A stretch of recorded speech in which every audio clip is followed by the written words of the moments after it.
All right, Coach, the streak continues. You have won 11 games in a row. You beat UT Arlington 64-51. Just overall thoughts. It seemed like a very defensive battle between both teams, kind of like the way it was in Arlington earlier this season. Yeah, I thought it was a similar battle. Obviously, we just made a couple more shots than we did at their place, which we'll take. 37% from the field sounds atrocious, but for us, as offensively challenged as we are at times, 37% we'll take. And against UTA, I'll take it every night. They just guard the heck out of you. They're one of the best in the country in terms of their field goal percentage defense, and they play hard as heck. They're very, very physical, and I'm happy that we withstood a couple runs, that we took care of the ball versus their pressure. I thought we executed pretty well at times, and defensively in our kids' own right, I thought we were pretty good. Given the fact that you guys shot only 28% at their place earlier, about a month ago, how big was it for you guys to come out and knock down those first couple three-pointers and kind of get into that offensive rhythm and get an early lead? Well, I thought it was huge, especially for Cordarius and Raheem, who, of course, have struggled at times with their percentages. To get those guys going a little bit, obviously gave them confidence, but it also gave, I think, the rest of the guys in our rotation a little bit of confidence to get us off to a good start. A little bit of a cushion, again, against a team that will just fight you on every possession. And I also thought it helped get our crowd into it a little bit more. Our crowd was terrific.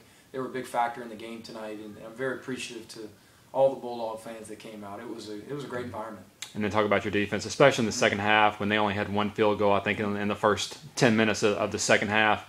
You get 10 blocks, 14 steals. Yeah. It even looked like you may have altered your press a little bit. I don't know if I was just looking at that wrong, but talk about just your defensive effort. We softened it up a little bit, made a couple adjustments.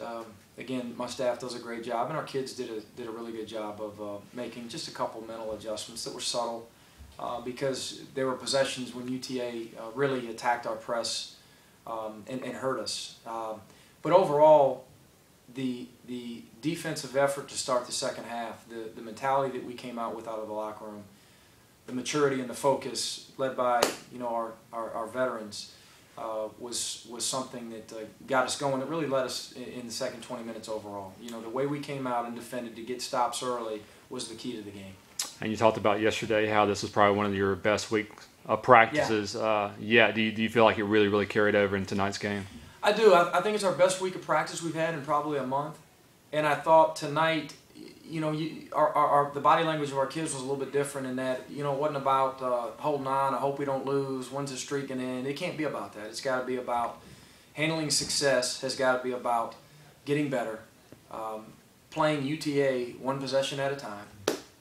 Whether we win or lose, we needed to get better tonight, and I thought we did in a couple areas. Eventually, as we continue to improve offensively, I hope, we'll have 5 or 6 games maybe when shots fall with good execution, with good decisions with the ball, in a defensive effort like tonight, and then you got yourself a pretty good team.